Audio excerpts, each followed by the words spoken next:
Pourquoi? Qu'est-ce qui explique le phénomène des enfants de la rue? Qu'est-ce qui explique qu'un enfant se retrouve dans la rue? Effectivement, moi, je n'avais pas de problème.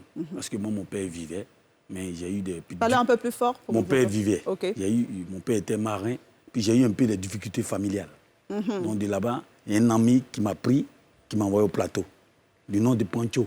Il m'a dit, mon gars, viens au plateau, ici, il y a un peu de jetons, comme on le dit. C'est le premier jour quand j'ai arrivé au plateau, il y a eu 1200. Ah. C'était beaucoup à l'époque? À l'époque, c'était beaucoup. Quand j'ai eu 1200, ça m'a étonné. Et tant je partais à l'école. Donc, un jour, je suis revenu à la maison, mon père m'a frappé, il m'a dit, ah, pourquoi tu ne viens pas à l'école, machin.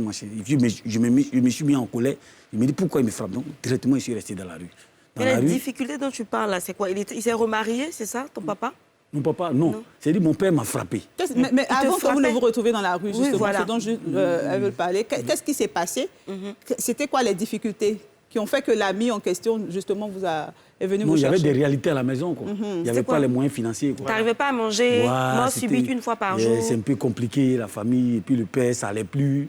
Donc, je ne peux pas aller voler. Il a perdu son boulot? Non, il a fait une retraite anticipée, c'était plus compliqué. Voilà. On est nombreux en famille. Vous étiez à peu près combien? On est un peu 10. 10. Combien de femmes? Mon père, il a eu 2 femmes. Voilà. D'accord. Il n'est pas allé jusqu'au niveau des policiers, c'est bon. Le niveau des policiers, c'est combien? Un policier normal, chaque ville qu'il fait, il a au moins un enfant. D'accord, ok. Continuez votre histoire. Et puis, de là-bas, je suis venu au plateau. Le premier jour, j'ai eu 1200. Puis, je suis revenu.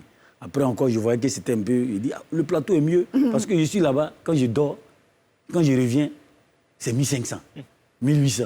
Pourtant, au début, 1500, quand j'arrive au quartier, je suis comme un roi. Ouais. Tu faisais quoi avec? Tu aidais ton père, tu payais la nourriture pour la famille? Oui, je payais la nourriture, et puis je m'en foutais de la nourriture. Même si on ne prépare pas, moi, je m'en fous, on est au kiosque. Donc, ça a créé une sorte d'indépendance, en fait. J'étais à l'âge de 13 ans, 12 ans, je m'en foutais, 14 ans. Mais du coup, les gars se demandaient, ah, il fait quoi? Et puis, ce gars-là, il vient avec... L'argent. Voilà. Quand je vois, souvent, je vois les Blancs, j'étais petit. Quand les Blancs me voient, Noah, il dit, c'est qui ça? Donc, il me donne 10 francs. À ce moment, c'était 10 francs français. Oui, bien sûr. Ça coûtait 1000 et quelques, 1000 francs, je ne sais pas. Donc, quand il vient, souvent, il y a... Puis de là, maintenant, j'ai commencé à cirer, puis je dormais encore dans le plateau. Dans ça, un peu. Tu dormais dans le plateau. À la maison, tu vas revenir, c'est trop long, tu dors sur place. Mais dormir dans le plateau, précisément, dans quel endroit? Avenue Chadi, le rond-point, là, où ils ont commencé à faire des décorations, là. Je ne vais pas citer la radio.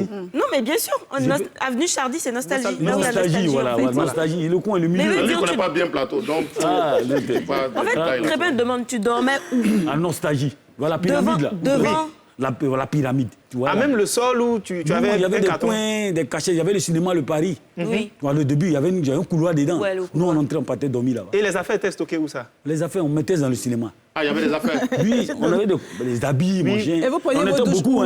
Vous prenez la douche où? Non, on va souvent en bas de pont. C'est fou, tu es cabri. Oh, faut pas faire des choses comme ça. On partait au bord du pont, en bas de pont.